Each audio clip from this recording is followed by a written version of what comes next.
தீண்டாமையை ஒழிப்பதற்கு இந்த மார்க்கத்தை விட சிறந்த மார்க்கம் எதுவும் இல்லை. எப்படி இஸ்லாம் சொல்லுது பாருங்க, இன்னா கலக்குனாக்கும் மின் தக்கரின் வ உன்சா.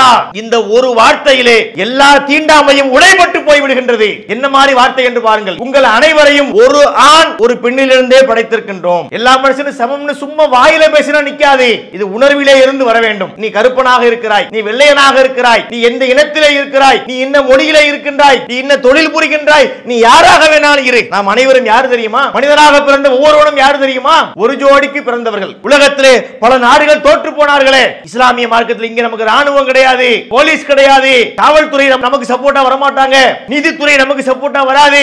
எதுவுமே துணை இல்லாமல் இஸ்லாம் என்கின்ற இந்த மார்க்கத்தை மட்டுமே வைத்துக் கொண்டு, இந்த குர்ஆனுடைய வசனத்தை வைத்துக் கொண்டு, நபிகளாருடைய சொல்லை வைத்துக் கொண்டு தீண்டாமையை நம்ம அடக்கம் பண்ணிட்டோமே. தமிழகத்திலே இஸ்லாமிய மார்க்கத்தை கடைபிடிக்கக்கூடிய மக்கள் உள்ளத்திலே தீண்டாமை இருக்கிறதா? சமாதியாக்கிட்டோம். இந்த மாற்றத்தை உண்டாக்கியது யார்? அல்லாஹ்வுடைய தூதர் இல்லையா? அஸ்ஸலாமு அலைக்கும் வரஹ்மத்துல்லாஹி வபரகாத்துஹு. பேரன்பிற்கும் பெருமதிப்பிற்கும் உரிய எல்லாம் வல்ல ஏக இறைவனின் நல்லடியார்களே, புனிதங்கள் பூத்து குலுங்கும் புனித ரமலான் மாதத்தில் மன மகிழ்ச்சியோடு இம்மாதத்தை நாம் துவங்கி இருக்கின்றோம். இம்மாதத்தில் பல வணக்கங்கள் புரிந்து அல்லாஹ்வின் அருளை நாம் எதிர்பார்த்து காத்திருக்கின்றோம். நம்முடைய எல்லா முயற்சிகளுக்கும் இறைவன் நிறைவான கூலியை தந்துள்ள வேண்டும். இந்த ஆண்டு ரமலான் மாதத்தினுடைய தொடர் உரையாக முதல் தலைப்பாக நபிகளார் ஏற்படுத்திய சமூக மாற்றங்கள் எனும் தலைப்பை நாம் பேசி வருகின்றோம். அந்த தொடருடைய இரண்டாவது தினம் இன்று. நேற்றைய தினத்திலே நபிகள் நாயகம் ஸல்லல்லாஹு அலைஹி வஸல்லம் அவர்கள் எப்படிப்பட்ட தலைவராக இருக்கின்றார்கள், இன்ன பிற புரட்சியாளர்களெல்லாம் செய்ய முடியாத பல சாதனைகளை செய்வதற்கு ஏற்றாற்போல அவருடைய வாழ்க்கையை இறைவன் வடிவமைத்தான். அதன் மூலமாகத்தான் உலகமெங்கும் இந்த இஸ்லாம் எடுத்து சொல்லப்பட்டது என்கின்ற அடிப்படையிலே சில செய்திகளை பதிவு செய்தோம். நபிகளால் ஏற்படுத்திய சமூக மாற்றங்கள் ஏராளம் இருக்கின்றன. அதிலே மிக முக்கியமான ஒரு அம்சம் குறித்து தான் இன்றைய தினத்திலே நாம் அறிந்து கொள்ள இருக்கின்றோம். உலகத்திலே பல பிரச்சனைகள் நடைபெறுவதுண்டு. ஒரு நாட்டில் உள்ள பிரச்சனை இன்னொரு நாட்டில் இருக்காது, அங்கு வேறு பிரச்சனை இருக்கும். ஆனால் சில பிரச்சனைகள்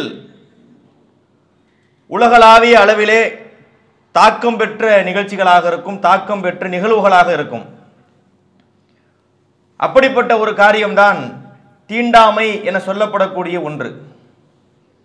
அன்டச்சபிலிட்டி என்று ஆங்கிலத்தில் சொல்வார்கள். தீண்டாமை என்று சொன்னால் மனிதர்கள் மத்தியிலே உயர்வு தாழ்வு பாராட்டுவது. ஒரு மனிதனை உயர்ந்தவன் என்று, இன்னொரு மனிதனை தாழ்ந்தவன் என்று பார்ப்பது. அதற்கு பல அடிப்படைகளை வைத்திருப்பார்கள். இன்ன அடிப்படையிலே இவர் உயர்ந்தவர், இன்ன அடிப்படையிலே இவர் தாழ்ந்தவர், தாழ்ந்தவர்கள் உயர்ந்தவர்களுக்கு கட்டுப்பட்டுத்தான் நடக்க வேண்டும் என்று ஒரு சமுதாயத்தின் மீது ஆதிக்கம் செலுத்தக்கூடிய இன்னொரு சமுதாயம், வல்லாதிக்க சமுதாயம் இருக்கின்றார்கள். அதைத்தான் தீண்டாமை நம்ம சொல்றோம். இந்த தீண்டாமை உலகெங்கும் இருக்கின்றது. உலகத்தில் பல நாடுகளில் இருப்பதை நம்ம பார்க்கின்றோம். அதுல பல வெரைட்டி நீங்க பார்க்கலாம். எல்லா நாடுகளிலும் ஒரே மாதிரியான தீண்டாமை கடைபிடிக்கப்படுறது இல்லை. ஐரோப்பிய தேசங்களை எடுத்துக்கொண்டால் அங்கு கருப்பர் வெள்ளையர் என்கின்ற பிரச்சனை இருக்கு. வெள்ளையராக இருக்கக்கூடியவர் உயர்ந்தவர், கருப்பராக இருக்கக்கூடியவர் தாழ்ந்தவர் என்ற ஒரு பார்வை அவர்களுக்கு உண்டு. இது அங்க உள்ள பிரச்சனை. இன்னும் சில நாடுகளிலே மொழி பிரச்சனை இருக்கின்றது. இந்த மொழி பேசுகிறவன் உயர்ந்தவன், அம்மொழி பேசாதவன் தாழ்ந்தவன் என்ற பாகுபாடு பார்க்கப்படும். இது ஒரு விதமான தீண்டாமை. இனங்களை கொண்டு தீண்டாமை கடைபிடிக்கப்படுறது உண்டு. இந்த இனத்திலே உள்ளவர் உயர்ந்தவர், அந்த இனத்தில் இல்லாதவர் தாழ்ந்தவர் என்கின்ற ஒரு பார்வை. இப்படி பல தீண்டாமை கடைபிடிக்கப்படுது. ஐரோப்பிய நாட்டை நாம் எடுத்துக்கொண்டோம் என்று சொன்னால் அங்கே இந்த கருப்பர்களுக்கு எதிராக, நீக்ரோக்கள்னு சொல்லுவாங்கல்ல, அவர்களுக்கு எதிராக இந்த வெள்ளை நிறத்தை சார்ந்தவர்கள் கடைபிடிக்கக்கூடிய தீண்டாமை ரொம்ப ரொம்ப கொடுமையானது. இன்றைய காலங்களில் கொஞ்சம் மட்டுப்படுத்தப்பட்டிருக்கிறது. இருந்தாலும் முழுவதுமாக அதிலிருந்து அந்த மக்கள் விடுபடவில்லை. சில ஆண்டுகளுக்கு முன்பு நாம் பார்த்த ஒரு செய்தி, உலகத்தையே உலுக்கிய ஒரு காரியம். அமெரிக்காவிலே கருப்பு நிறத்தை சார்ந்த ஜார்ஜ் ஃபிளாய்டு என்று சொல்லக்கூடிய ஒருவர், அங்கு உள்ள அமெரிக்க உள்ள காவலர் ஒருவரால், வெள்ளை நிறத்து காவலர் ஒருவரால் முழங்காலை கொண்டு கழுத்து நெரிக்கப்பட்டு கொல்லப்பட்டதை கண்டு உலகமே அதிர்ந்தது. கடுமையான போராட்டங்கள் நடைபெற்றது நமக்கு தெரியும். எந்த உலகத்தில் பார்க்கிறோம் இதை? அஞ்ஞான உலகத்திலே பார்க்கவில்லை, விஞ்ஞான உலகத்தில் பார்க்கின்றோம். விஞ்ஞானம் வளர்ந்து விட்டது என்கிறார்கள். இங்கிருந்து செவ்வாய் கிரகத்துக்கு விண்கிரகங்களை, விண்கோள்களை அனுப்புகிறார்கள். சந்திர கிரகணத்துக்கு கோல் அனுப்புகிறார்கள். இப்படிப்பட்ட காலகட்டத்திலும் கூட இந்த தீண்டாமை பிரச்சனை தலைவிரித்து ஆடுவதை நம்ம பார்க்கின்றோமா இல்லையா? குத்துச்சண்டை வீரர் ஒருத்தரை பற்றி நமக்கு தெரியும், முகமது அலி என்று சொல்லுவார்கள், இறந்துட்டார். முகமது அலி என்று சொல்லக்கூடிய ஒருவர் கருப்பு நிறத்தை சார்ந்தவர், நீக்ரோ இனத்தை சார்ந்தவர். இவர் அமெரிக்க தேசத்தில் உள்ள ஒரு குடிமகன். இவர் ஒரு மிகப்பெரிய குத்துச்சண்டை வீரர். இவர் செய்த சாதனையை யாரும் செய்யவில்லை என்று சொல்கின்றார்கள். ஏறக்குறைய அவர் கலந்து கொண்ட பெரும்பான்மையான போட்டியில் அவர் வெற்றி பெற்றிருக்கின்றார். அமெரிக்காவினுடைய ஒரு குடிமகன் தான்.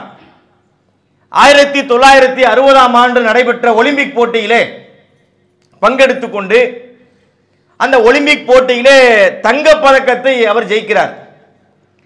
தங்க பதக்கத்தை ஜெயித்து ஒரு பெருமிதத்தோடு அமெரிக்காவுக்குள்ள நுழைகின்றார். ஒரு காபி ஷாப்புக்குள்ள போறார். போய் அங்க ஒரு காபி கேட்கிறார். அந்த காபி ஷாப் எப்படிப்பட்ட காபி ஷாப் என்று சொன்னால், வெள்ளையர்கள் மட்டுமே அனுமதிக்கப்படக்கூடிய ஒரு காபி ஷாப். அங்கே இருக்கக்கூடிய ஒரு பெண் சொல்கிறாள், இது வெள்ளையர்கள் குடிக்கக்கூடிய காபி ஷாப்பா இருக்கு, உனக்கு இங்கே காபி தர முடியாது, போ என்று அவனை விரட்டுகின்றாள். யாரை? அந்த குத்துச்சண்டை வீரன். அவருடைய பேர் கெசியஸ் கிலே என்று சொல்வார்கள். பின்னாடிதான் முகமது அலியின் பேர் மாறுது. அந்த கெசியஸ் கிலேவை அவர் விரட்டி அடிக்கின்றாள். மனம் உடைந்து போகின்றார். அதாவது அமெரிக்காவில் யாரும் செய்யாத சாதனை. இவர்கள் யாரை தலைமையிலே வைத்து கொண்டாடுகின்றார்கள்?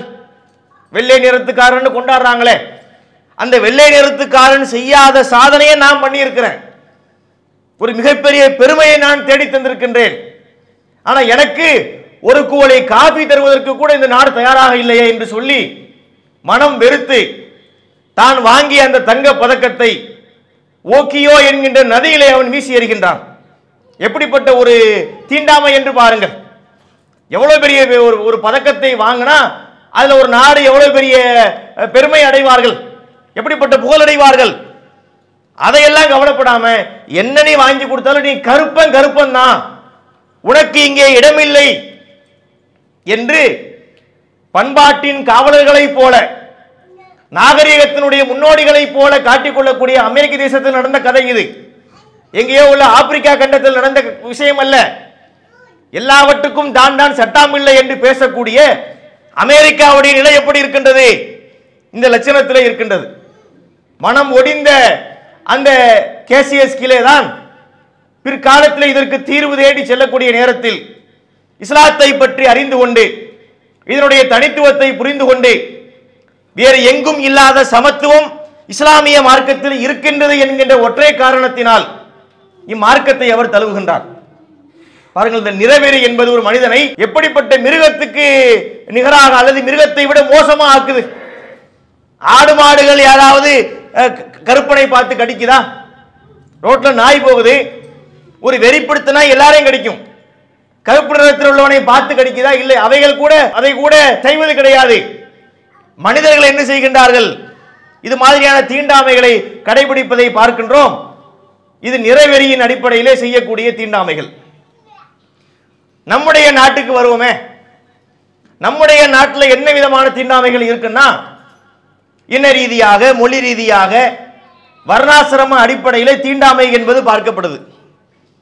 இந்த மொழி என்பதை வைத்துக்கொண்டு பேசுகின்றார்கள். இந்த மொழி தான் உயர்ந்தது, இந்த மொழி பேசுறவன் தான் உயர்ந்தவன், இந்த மொழி போல எந்த மொழியும் இல்லை, இந்த மொழியை ஏத்துக்கிறார் நாங்க ஏத்துக்க முடியாது என்கின்ற அந்த மொழி வெறி ஒரு பக்கத்திலே மொழி மாச்சரிய மனிதர்களை மனிதர்களாக மாற்றி வைத்திருக்கின்றது. இன்னொரு புறத்திலே இனத்தை அடிப்படையாக கொள்கின்ற தீண்டாமை கடைபிடிக்கப்படுகின்றது. இவை எல்லாவற்றுக்கும் மேலாக இந்தியாவில் ரொம்ப மெஜாரிட்டியாக பார்க்கப்படக்கூடிய தீண்டாமை என்ன அப்படின்னா, வர்ணாசிரம கொள்கை என்று ஒன்றை வைத்திருந்தார்கள், இப்பவும் வைத்து பார்க்கின்றார்கள். மனிதர்களை 4 வர்ணங்களாக பிரிப்பது.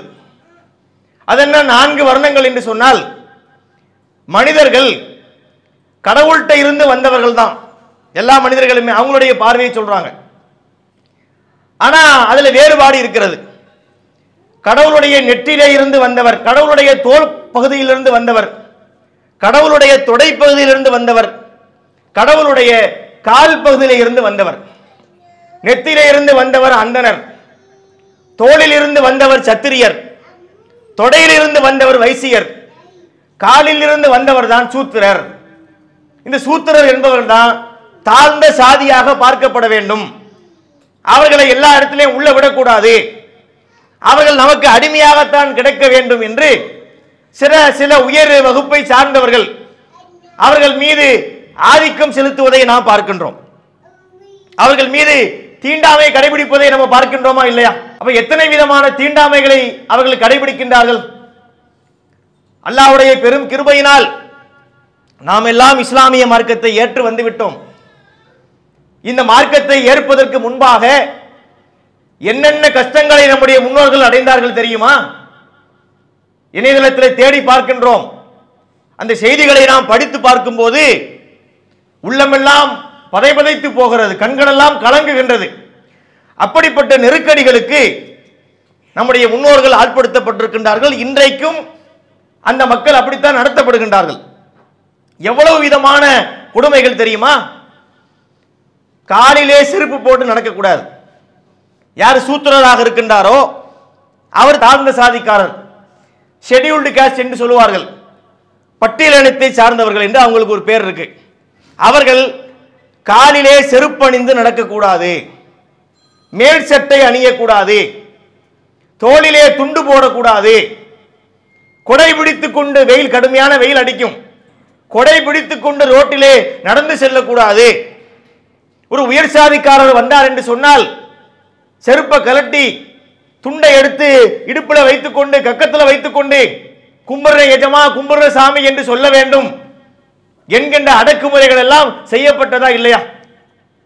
இன்று ஓரளவுக்கு குறைந்திருக்கிறது, இன்னும் முழுவதுமாக விடுபட்ட பாடில்லை. இது மாதிரியான கொடுமைகள் அங்கு அரங்கேற்றப்பட்டன. யார் அந்த தாழ்ந்த சாதிக்காரராக பார்க்கப்படுகின்றாரோ அவருக்கு முடிவெட்ட மாட்டார்கள். முடிவெட்டுவதற்கு என்று ஒரு பிரிவினர் இருப்பார்கள். அவர்களுக்கு கீழே இருக்கக்கூடிய மக்களுக்கு முடிவெட்டக்கூடாது சட்டம் போட்டு வைத்திருந்தார்கள்.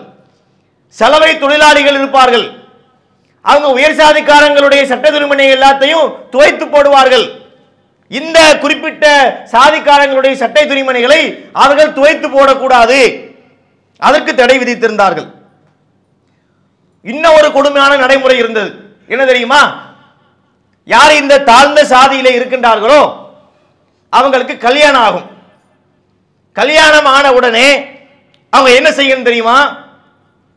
ஒரு மோளம் அடித்துக் கொண்டு அந்த ஜாதிக்காரங்கள் எல்லாத்தையும் சேர்த்து கொண்டு ஊர்வலமாக வர வேண்டும். பொண்ணும் மாப்பிள்ளையும் சேர்ந்து, அந்த சாதிக்காரங்களும் சேர்ந்து தெருக்களிலே ஊர்வலமா வரணும். ஒரு ஊர் இருக்குன்னு சொன்னால் அந்த ஊர்ல ஒரு 10 தெரு 15 தெரு இருக்கும் இல்லையா? அந்த தெருக்களிலே வாழக்கூடிய உயர் சாதிக்காரன்னு சில பேர் இருப்பாங்க. அந்த உயர் சாதிக்காரருடைய அவருடைய வீட்டு வாசல்ல போய் அவரை அழைத்து அந்த குடும்பத்தாரை நிற்க வைத்து இவர்கள் காலிலே விழ வேண்டும், ஆனா தொடக்கூடாது. காலில் விழணுமா தொடக்கூடாதான். இப்படி காலில் விழுந்த உடனே ஒரு படி நெல்லை அவர்கள் பிச்சையாக கொடுப்பார்களாம், அல்லது 2 அணா காசை பிச்சையாக கொடுப்பார்களாம். அதை வாங்கி கொண்டு வீட்டுக்கு வர வேண்டுமா. இப்படி திருமணம் முடிந்து எல்லா வீதிகளுக்கும் சென்று உயர் சாதிக்காரங்களை பார்த்துட்டு வர்றதுக்கு 3 நாள் 4 நாள் பிடிக்குமா. இப்படிப்பட்ட ஒரு நிலைக்கு அவர்கள் தள்ளப்பட்டார்கள். நீ கல்யாணம் முடிச்சு வாழ்க்கை வாழ்வதாக இருந்தால் கூட மேல் வர்க்கத்தினுடைய காலிலே விழுந்து நீ வணங்க வேண்டும்.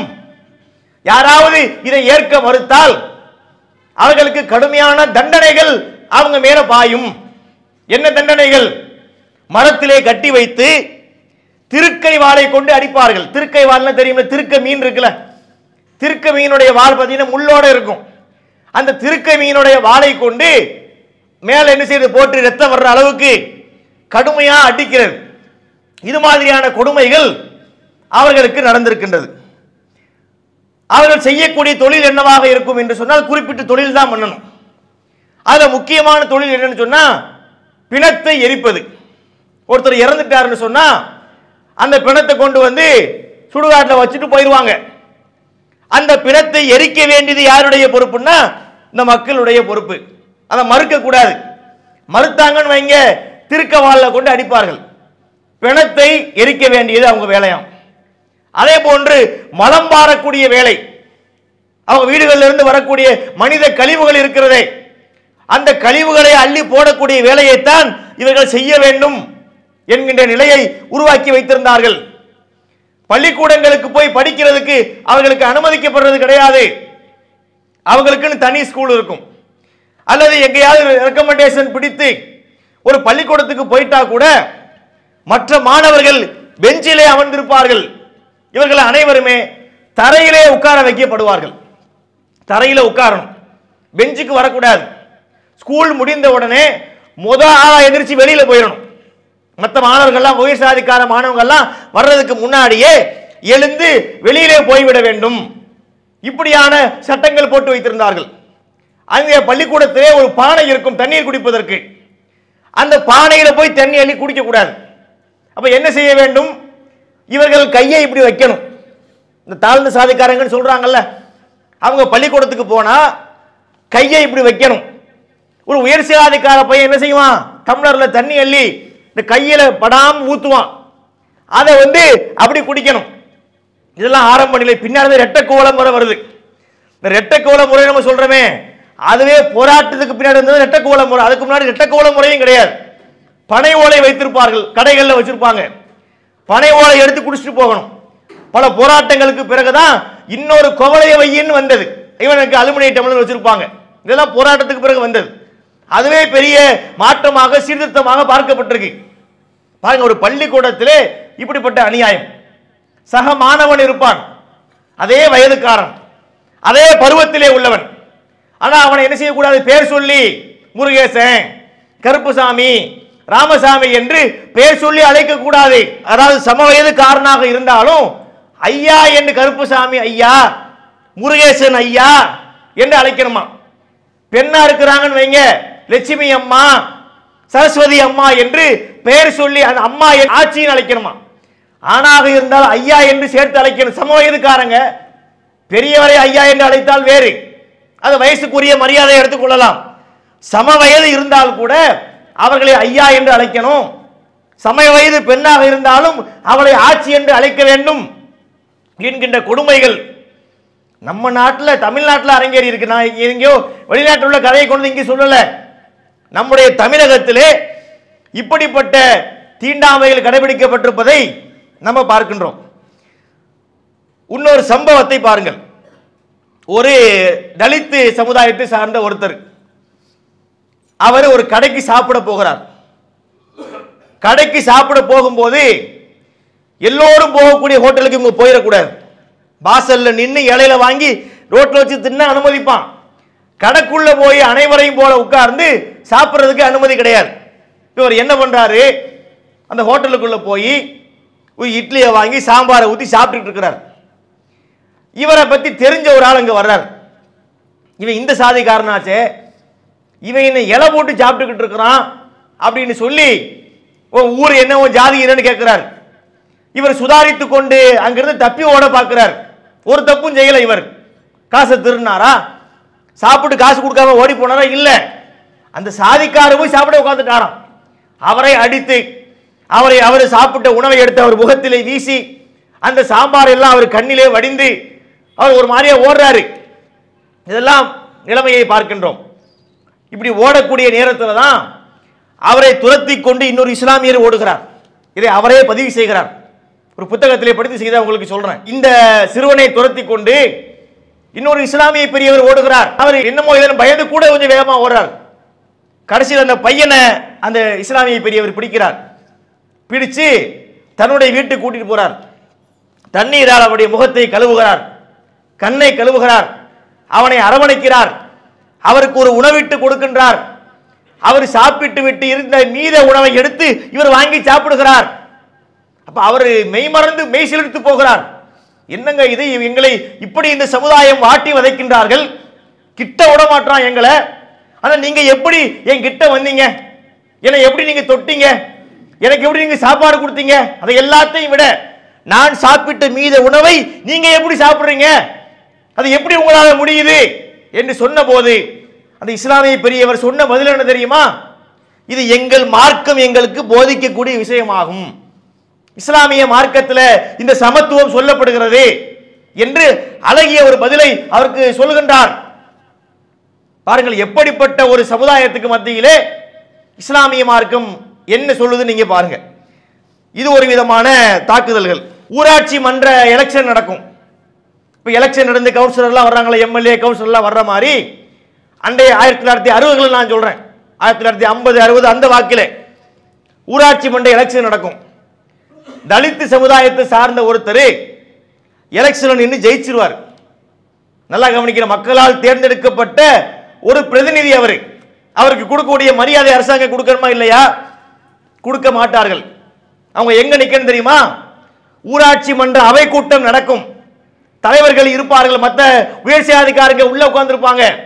இந்த தாழ்ந்த சாதிக்காரர்கள் அந்த மன்றத்துக்கு வெளியே நிக்கணும், உள்ள அவங்களுக்கு அனுமதி கிடையாது. இவங்க பேச வேண்டியதெல்லாம் பேசி நல்ல வாதங்கள்லாம் முடிச்சதுக்கு பிறகு மினிட் நோட்ல எழுதுவாங்க. எழுதி கையெழுத்து வாங்குவதற்கு மட்டும் பியூன் கொண்டு வந்து கையெழுத்து வாங்கிட்டு போவார். வாசல்ல நிக்கணும், 2 பேர் 3 பேர் ஜெயிச்சிருப்பாங்க தலித்துல நின்று. அவர்கள் யாரும் உள்ள போய் உட்கார்றதுக்கு அனுமதி இல்லை. உள்ள எல்லாத்தையும் பேசி மினிட்ல எழுதியதுக்கு பிறகு வாசல்ல கையெழுத்து வாங்கிட்டு மட்டும் உள்ள போவாங்க. இதெல்லாம் நடந்த சம்பவங்கள். இதற்கு எதிராக மிகப்பெரிய மாநாடுகள் நடைபெற்று ரொம்ப பெரிய அழுத்தம் ஏற்பட்டதுக்கு பிறகு அந்த நகரமன்றத்துக்குள்ளே அவர்கள் அனுமதிக்கப்பட்டார்கள். ஆனாலும் பெஞ்சில உட்கார வைக்கப்படல, தரையிலே உட்கார வைக்கப்பட்டார்கள்.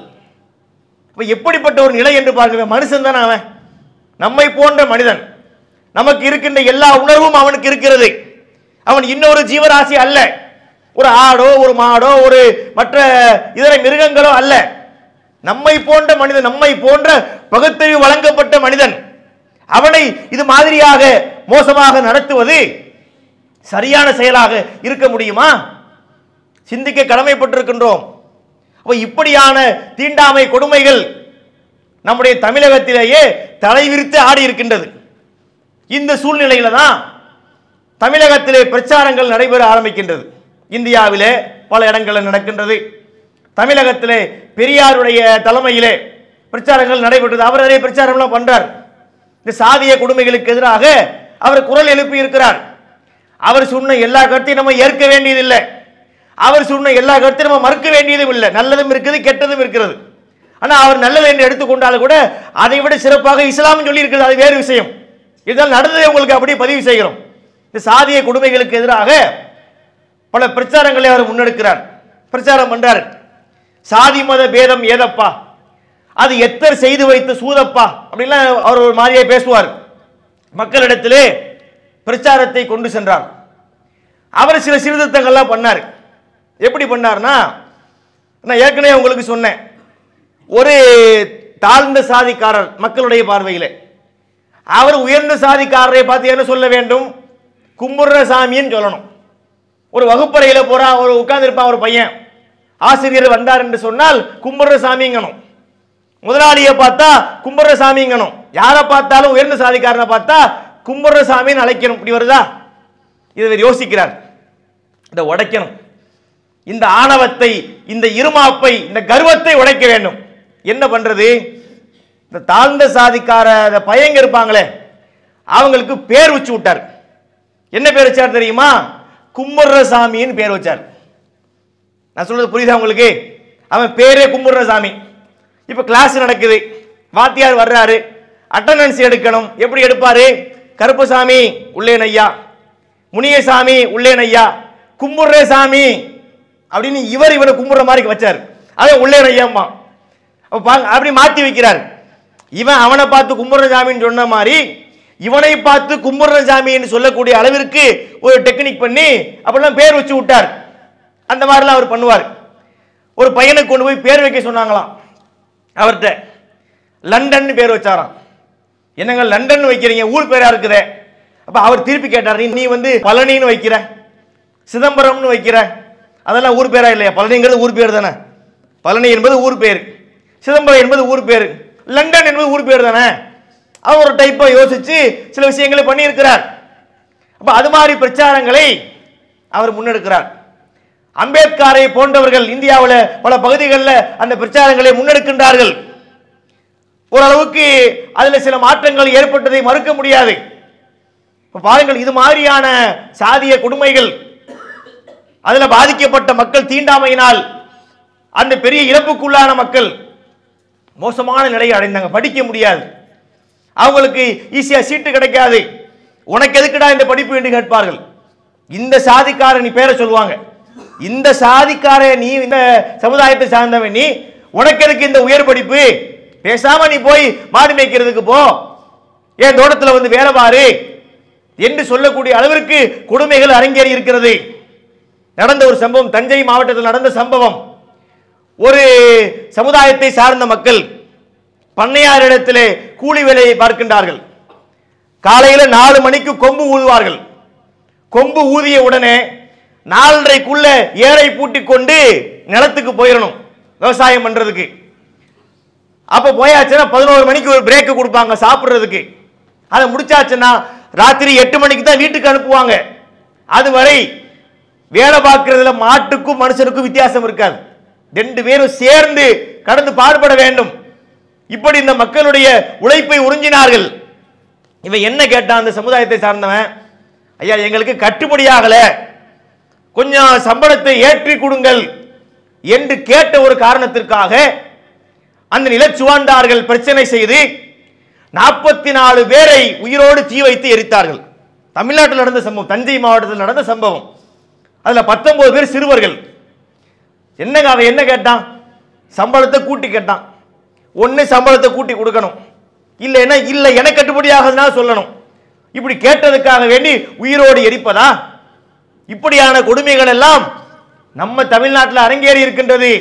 ஒரு பொது குளம் இருக்கும், பொது கிணறு இருக்கும், அங்கே நாய் வந்து தண்ணி குடிக்கும், அனிமல்ஸ் எல்லாம் தண்ணி குடிக்கும், ஆடு தண்ணி குடிக்கும், மாடு தண்ணி குடிக்கும், எல்லா மிருகங்கள்லாம் தண்ணி குடிக்கும். அதையெல்லாம் அனுமதிப்பார்கள், அதையெல்லாம் விரட்ட மாட்டார்கள். ஒரு தாழ்ந்த சாதிக்காரன் போய் தண்ணி குடிச்சான்னு சொன்னா அவனை கட்டி வைத்து அடிப்பார்கள்.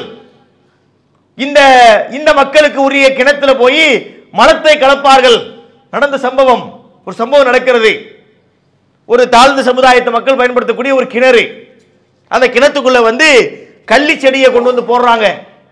அந்த மக்கள் குடிச்சு பார்க்கறாங்க, டேஸ்ட் ஒரு மாதிரி இருக்குதே, சரி பரவாயில்லன்னு குடிக்கிறாங்க. இதுக்கடுத்து என்ன பண்றான், மலத்தை வாரி அந்த கிணத்துக்குள்ள போடுறான். அப்பவும் அந்த மக்கள் குடிக்கின்றார்கள்.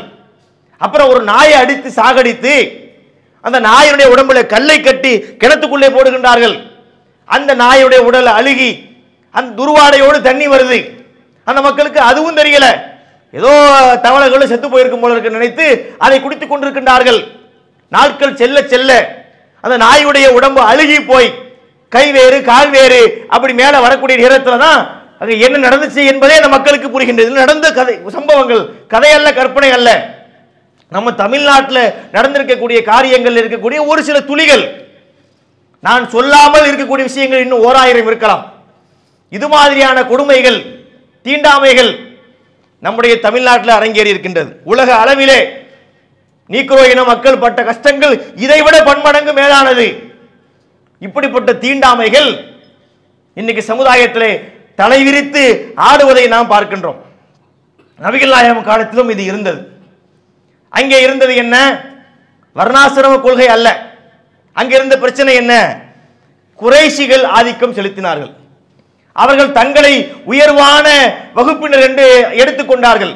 மற்றவங்களாம் நமக்கு கீழே, எங்களுக்கு நிகராக யாரும் வரக்கூடாது என்று வைத்திருந்தார்கள்.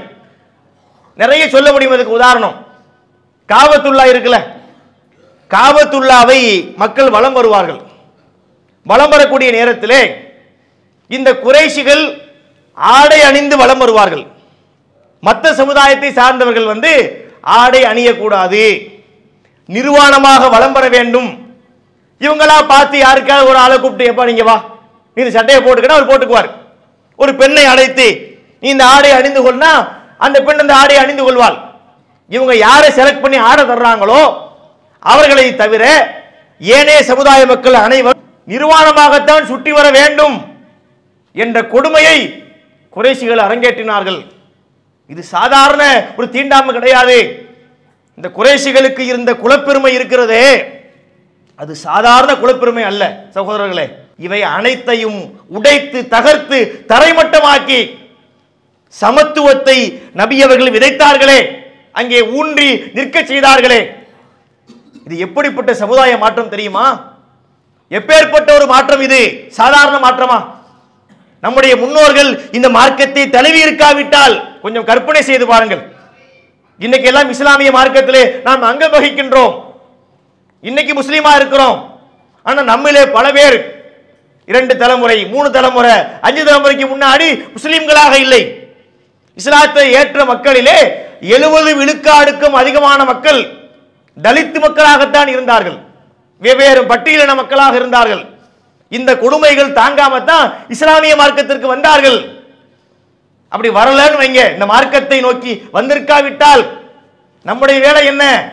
பிணை எரிக்கிற வேலை, மலம் அள்ளக்கூடிய வேலை, அது மாதிரியான அவங்க சொல்லக்கூடிய குறிப்பிட்ட வேலையைத்தான் நம்ம பண்ணி இருப்போம். சில வேலைகள் செய்வது கேவலம் இல்லை, ஆனால் கேவலம் என்று பார்க்கப்படக்கூடிய நிலை இருக்குமா இல்லையா? நம்முடைய முன்னோர்கள் இந்த மார்க்கத்தை ஏற்றுக்கொண்டார்கள். எப்படிப்பட்ட சமத்துவம் இன்னைக்கு ஏற்பட்டிருக்கு, இன்னைக்கு நமக்கு எப்படிப்பட்ட கண்ணியத்தை அல்லாஹ் வழங்கி இருக்கின்றான். முஸ்லீம் சமுதாயத்துக்கு எப்படிப்பட்ட கண்ணியம் இருக்கு. ரோட்ல போறோம், பயானுக்கு போறோம், சில ஊருக்கு நம்ம போவதுண்டு, ஸ்டேஷனை விட்டு வெளியே வருவோம், நம்ம விட வயசுல கூட்டினவனாக இருப்பார் ஆட்டக்காரர் ஒருத்தர் நிற்பார், நல்லா பட்டை கட்டிலாம் போட்டு வேற சமுதாயத்தை சார்ந்தவர் தான், என்னையோட அவருக்கு 20 வயசு 30 வயசு கூட. ஆனா நம்மளை கூப்பிடும் போது என்னத்தா ஆட்ட வேணுமா, என்ன பாய் ஆட்ட வேணுமா என்று அழைக்கின்றார்கள். நம்முடைய சமுதாயத்து பெண்மணிகள் போனால் என்ன மாமி என்று அழைக்கின்றார்கள். இப்படிப்பட்ட கண்ணியம் நமக்கு ஏன் வந்தது? இந்த இஸ்லாமிய மார்க்கத்தை தழுவியதால் கிடைத்த மரியாதை இது. இது ரசூலுல்லாஹ் ஏற்படுத்திய ஒரு மாற்றம் இல்லையா? எப்படிப்பட்ட சமுதாய மாற்றத்தை நபியர்கள் ஏற்படுத்தினார்கள். அந்த குறைஷிகளுடைய அந்த கொட்டத்தை உடைத்தார்கள், கர்வத்தை உடைத்து நொறுக்கி சின்னாபின்னமாக்கினார்கள். அழகா சொன்னாங்க, இஸ்லாமிய மார்க்கம் சொல்கிறது, தீண்டாமையை ஒழிப்பதற்கு இந்த மார்க்கத்தை விட சிறந்த மார்க்கம் எதுவும் இல்லை. எப்படி இஸ்லாம் சொல்லுது பாருங்க, இன்னா கலக்குனாக்கும் மின் தக்கரின் வ உன்சா. இந்த ஒரு வார்த்தையிலே எல்லா தீண்டாமையும் உடைபட்டு போய்விடுகின்றது. என்ன மாதிரி வார்த்தை என்று பாருங்கள். உங்கள் அனைவரையும் ஒரு ஆண் ஒரு பெண்ணிலிருந்தே படைத்திருக்கின்றோம். எல்லா மனுஷனும் சமம்னு சும்மா வாயில பேசினா நிக்காது, இது உணர்விலே இருந்து வர வேண்டும். நீ கருப்பனாக இருக்கிறாய், நீ வெள்ளையனாக இருக்கிறாய், நீ எந்த இனத்திலே இருக்கிறாய், நீ இன்ன மொழியிலே இருக்கின்றாய், நீ இன்ன தொழில் புரிகின்றாய், நீ யாராக வேணாலும் இரு. நாம் அனைவரும் யாரு தெரியுமா? மனிதனாக பிறந்த ஒவ்வொருவனும் யாரு தெரியுமா? ஒரு ஜோடிக்கு பிறந்தவர்கள். நபிகள் நாயகம் ஸல்லல்லாஹு அலைஹி வஸல்லம் அவர்கள் ஒவ்வொரு உரை பயான் செய்யும் போதும் ஆரம்பத்திலே சில வசனங்களை ஓதி காட்டுவாங்க. யா அய்யுகன் நாஸ் இத்தகூ ரப்பக்கும் அல்லதி ஹலகக்கும் மின் நஃப்ஸின் வாஹிதா. மனிதர்களே, உங்கள் அனைவரையும் ஒரு ஜோடியிலிருந்து படைத்தானே, ஒரு மனிதனிலிருந்து படைத்தானே, அவனை நீங்கள் அஞ்சிக் கொள்ளுங்கள். வஹலக மின்ஹா ஸௌஜஹா, அந்த ஒரு ஆத்மாவிலிருந்து அவருடைய மனைவியை படைத்தானே. வபஸ்ஸ மின்ஹுமா ரிஜாலன் கஸீரன் வ நிஸாஆ, அந்த ஒரு ஜோடியிலிருந்து தான் எல்லா மக்களையும் அல்லாஹ் பல்கி பெருக செய்தான். இந்த வசனத்தை பெரும்பாலும் பயான் செய்யும் போது ரசூலுல்லாஹ் ஓதி இருக்கின்றார்கள். எப்படிப்பட்ட சமத்துவத்தை இஸ்லாம் சொல்லுதுன்னு பாருங்க. இந்த பேதங்கள் கிடையாது, தீண்டாமைக்கு இங்கு இடம் கிடையாது, எல்லாம் சமத்துவம் தான் என்ற உணர்வை, என்ற கொள்கையை நபிகள் நாயகம் ஸல்லல்லாஹு அலைஹி வஸல்லம் அவர்கள் இந்த உலகத்திற்கு சொல்லி இருக்கின்றார்கள். நபிகள் நாயகம் சொல்றாங்கன்னா தனியா சொல்லல, அல்லாஹ் சொன்னதைத்தான் சொன்னார்கள். புகழ் போய் சேருவது இறைவனுக்கு தான். ஆனா ரசூலுல்லாஹை தான் அல்லாஹ் கருவியாக தேர்ந்தெடுக்கின்றார்கள். ரசூலுல்லாஹ் பத்தி நம்ம பேசுறோம். அவங்க ஏற்படுத்திய மாற்றத்தை பாருங்கள். இறுதி பேரூரில் சொல்றாங்க, ஹஜ்ஜத்துல் விதா என்று சொல்வார்களே, அதுல சொல்கின்றார்கள். என்ன சொன்னாங்க? இன்ன ரப்பக்கும் வாஹித் இன்ன அபாக்கும் வாஹித், உங்களுடைய இறைவன் ஒருவன்தான். எவ்வளவு முக்கியமான ஒரு கொள்கை இது, இஸ்லாத்துடைய எவ்வளவு அடிப்படையான கொள்கை. உங்களுடைய இறைவன் ஒருவன் தான். அடுத்து சொன்னாங்க இன்ன அபாக்கும் வாஹித், உங்களுடைய தந்தையும் ஒருவர் தான். இத்தனை கோடி மக்களா நீங்க இருக்கலாம், உங்களுடைய தந்தை யாரு? ஒருவர். அந்த ஒரு மூலத்தில் இருந்துதான் இத்தனை கோடி மக்கள் வியாபித்திருக்கின்றார்கள் என்ற உணர்வை சொல்கின்றார்கள். லா ஃபதுல லி அரபியின் அலா அஜமியின், ஒரு அரபி மொழி பேசக்கூடியவனுக்கு அஜமியை விட எந்த சிறப்பும் இல்லை. அஜமினா என்ன? அரபி மொழி பேசாதவன். அரபு மொழி பேசக்கூடியவன் ஒரு சாரார், அரபு மொழி பேசாதவன் இன்னொரு சாரார். இந்த அரபிக்காரனுக்கு எந்த சிறப்பும் இல்லைன்னாங்க. குர்ஆனும் சொல்லுது, இன்னா அன்சல்நாஹு குர்ஆனன் அரபியன் லஅல்லக்கும் தாக்கிலூன். நபியே, நீங்கள் அறிந்து கொள்ளும் பொருட்டு குர்ஆனை நாம் அரபியிலே அருளி இருக்கின்றோம். ரசூலுல்லாஹ்வுக்கு தெரிந்த மொழி அரபி, எனவே குர்ஆன் இறங்கிய மொழி அரபியா இருக்குது. வேற என்ன காரணம்? அரபி மொழிக்கு சிறப்பு இருக்கிறதா? ஒரு சிறப்பும் இல்லை. இன்னைக்கு நம்ம மக்கள் நினைக்கின்றாங்க அரபி மொழிக்கு சிறப்பு இருக்கிறது, அது சொர்க்கத்து பாஷையா. எங்க இருக்கிறது அப்படி? நம்ம மக்கள் பேசுறாங்க அரபி மொழிங்கிறது சொர்க்கத்து பாஷை, அப்படிலாம் எந்த இதுவும் கிடையாது. டெஸ்ட் பண்ற கூட ஒருத்தர் பண்ணி பார்க்கலாம். சும்மா ஒரு பேப்பர் எடுத்து எல்லா மொழியிலையும் கெட்ட வார்த்தை இருக்குல்ல, தமிழ்ல கெட்ட வார்த்தை இருக்கு, இங்கிலீஷ்ல கெட்ட வார்த்தை இருக்கு, எல்லா பாஷையிலையும் கெட்ட வார்த்தை இருக்கு. அரபியில கெட்ட வார்த்தைகளை ஒரு பேப்பர் எழுதி ரோட்ல போட்டு பார்த்தோன்னீங்க, ஒரு அம்மா வருவாங்க, பார்த்தா அரபி எழுத்து எடுத்து புச்சு புச்சுன்னு முத்தமிடுவாங்க. ஏன்னா அவங்களுக்கு அரபி மொழினா என்னமோ இருக்கிற மாதிரி. அரபினா அது ஒரு மொழி, அவ்வளவுதான். அது குர்ஆனுடைய வசனமாக இருக்கும் போது அதுக்கு முக்கியத்துவம் கொடுக்க வேண்டும், அது முத்தமிடுறதுக்கு அல்ல, அதை பின்பற்றி நடப்பதற்கு. இது மாதிரியான மொழி வெறி வந்துவிடக் கூடாது. உடைத்தார்கள். லா ஃபதுல அஹ்மர் அலா அஸ்வத், ஒரு சிவப்பு நிறத்திலே இருப்பவருக்கு கருப்பரை விட எந்த சிறப்பும் இல்லை. நாங்க கண்ணங்கரேன்னு ஒருத்தர் இருக்கிறார், செக்கச்சவேர் ஒருத்தர் இருக்கிறார், ரெண்டு பேரும் ஒண்ணுட்டாங்க. இந்த கருப்பரை விட இந்த சிவப்பருக்கு எந்த உயர்வும் கிடையாது. அழகா இந்த கொள்கையை மக்களுக்கு சொன்னார்களே, அந்த கருத்து முஸ்லிம்களுடைய உள்ளத்திலே வேரூன்றி இருக்கின்றது. அதன் காரணமாகத்தான் இஸ்லாத்திலே ஒருத்தர் இணைந்ததற்கு பிறகு தீண்டாமை காணாமல் போகிறது. இஸ்லாம் அல்லாத மற்றவங்க செஞ்ச முயற்சிகள் சின்ன அளவுக்கு பயனளித்திருக்கலாம். பெரியார் சொல்லி பார்த்தார், பயன் இருந்தது, மறுக்கவில்லை. முழு பயனை தந்ததா? அவர் என்ன சொன்னார் கடைசியில? பெரியாருடைய இறுதி காலகட்டங்கள்ல அவர் சொன்னது என்ன? இஸ்லாமிய மார்க்கத்துக்கு போன்ட்டார், முடியல. சொல்லி சொல்லி பார்த்தார், கேட்கிறார்கள் இல்லை. இன இழிவு ஒளிய இஸ்லாமே நன்மருந்து என்று போயிட்டார். அதான் இறுதி தீர்வாக இருந்தது. பாருங்கள் எப்படிப்பட்ட ஒரு மார்க்கத்தை அல்லாஹ் நமக்கு தந்திருக்கிறான். மற்றவங்க முயற்சி பண்றாங்க, நிக்க மாட்டேங்குது, நிலைக்க மாட்டேங்குது. அரசாங்கம் முயற்சி பண்ணாங்க, தீண்டாமையை ஒழிக்க வேண்டும் என்று முடிவெடுத்து பள்ளிக்கூடத்து புஸ்தகத்தில் போட்டாங்க. நாங்கள் இப்பவும் இருக்கும் நினைக்கிறேன், நாம எல்லாம் ஸ்கூல் படிக்கும் போது தமிழ்நாடு அரசு பாடநூல் கழகம்னு ஒன்று இருக்கு. அவங்க தான் புத்தகங்கள்லாம் வடிவமைப்பு பண்ணுவாங்க. அந்த அட்டை பக்கத்தை திறந்த உடனே அதுல 3 வாசகங்களை போட்டிருப்பாங்க. என்ன வாசகம்? தீண்டாமை ஒரு பாவச் செயல், தீண்டாமை ஒரு பெரும் குற்றம், தீண்டாமை ஒரு மனித தன்மையற்ற செயல். இந்த பிரச்சாரத்தை நம்ம பழிக்கல, போட்டது நல்லது, அரசாங்கம் ஏதோ ஒன்று பண்ணாங்க, நம்ம எடுத்துக்கிறோம். ஆனா நடந்தது என்ன? அது பயனை தந்ததா?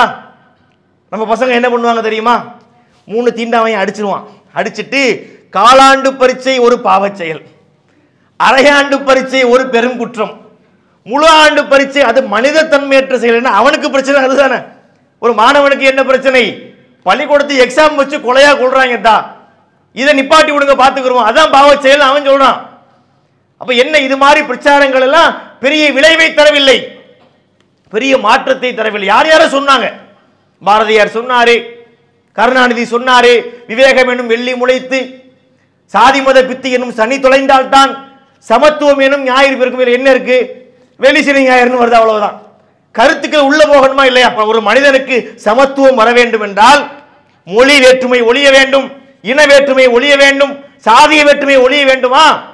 நம்ம எல்லோரும் ஒரு தாய் வயிற்று மக்கள், ஒரு தாய்க்கு ஒரு தகப்பனுக்கு பிறந்தவங்க என்ற உணர்வு வந்தாதான் சமத்துவம் அங்கே வர முடியும். அதை இஸ்லாமிய மார்க்கம் மிக சிறப்பாக செய்து காட்டியிருக்கின்றது. நபிகள் நாயகம் செய்த ஒரு மகத்தான சாதனை இது. இந்த சமுதாயத்தில் அவர் ஏற்படுத்திய மிகப்பெரிய மாற்றம் இதை நம்ம இன்னைக்கு கண்கூட பார்க்கின்றோம். நபிகள் நாயகம் ஸல்லல்லாஹு அலைஹி வஸல்லம் அவங்க தன்னுடைய காலத்தில் செஞ்சாங்களா இல்லையா? இந்த இன பாகுபாடை ஒழித்தார்கள், குறைஷிகளுடைய கொட்டத்தை அடக்கினார்கள், அனைவருக்கும் உரிய சிறப்பை கொடுத்தார்கள். ஒரு சம்பவத்தை பார்க்கிறோம். உசாமா பின் ஸைத் ரலியல்லாஹு அன்ஹு. இந்த உசாமா யார் தெரியுமா? ரசூலுல்லாஹ்வுடைய வளர்ப்பு மகன், ஸைதினுடைய மகன். அவரை நபி ஸல்லல்லாஹு அலைஹி வஸல்லம் அவங்க ஒரு போருக்கு படைத்தளபதியா ஆக்குறாங்க. நல்லா கவனிக்கணும். போருக்கு படைத்தளபதி யாருன்னா, அந்த சமுதாயத்தில் இஸ்லாத்துக்கு முன்னாடி, இஸ்லாம் வந்த பிறகு அந்த பாகுபாடு இல்லை, இஸ்லாத்துக்கு வர்றதுக்கு முன்னாடி தாழ்ந்தவராக பார்க்கப்பட்டவர் யாரு? ஸைது. அவருடைய மகன் யாரு? உசாமா. அந்த மாதிரி ஒருத்தருக்கு படைத்தளபதி பொறுப்பை கொடுக்குறாங்க. உடனே மக்கள் கொஞ்சம் ஆட்சேபனை பண்றாங்க. என்ன ஆட்சேபனை பண்றாங்க? அது காரணம் இதல்ல, இல்லைங்க அது சரியில்லைங்கிற மாதிரி சொல்றாங்க. அவர் ரசூலுல்லாஹ் சொல்றாங்க, இதற்கு முன்பாக உசாமாவுடைய தந்தை ஸைத் என்ன பண்ணாரு? அவரை நம்ம போடும்போது நீங்க எப்படி தான் குறை சொன்னீங்க? ரசூலுல்லாஹ் உசாமாவை போடும்போது மக்கள் சொல்றாங்க, உசாமாவை தளபதியாக ரசூலுல்லாஹ் நியமிக்கும் போது சொல்றாங்க, இல்லை இவர் சரியில்லைங்கிறாங்க. அப்ப ரசூலுல்லாஹ் சொல்றாங்க, இவருடைய தந்தை ஸைத் இருந்தாரே, அவரை முஅத்தா போருக்கு நம்ம தளபதியா போட்டோம், அப்பவும் நீங்க குறை சொன்னீங்க, ஆனா அவரு அதுக்கு தகுதியானவராகத்தான் இருந்தாரு என்று சொல்லி அவரை நியமிக்கிறாங்க. அப்ப என்ன பார்க்கிறோம்?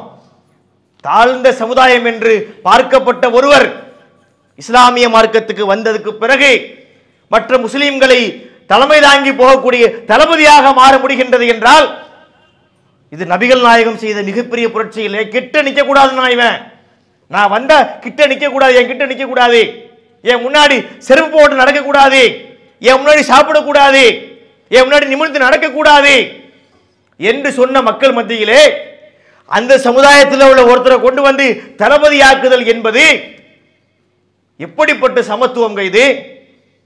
இது வார்த்தையிலே சொல்ல முடியுமா? உலகத்திலே பல நாடுகள் தோற்று போனார்களே.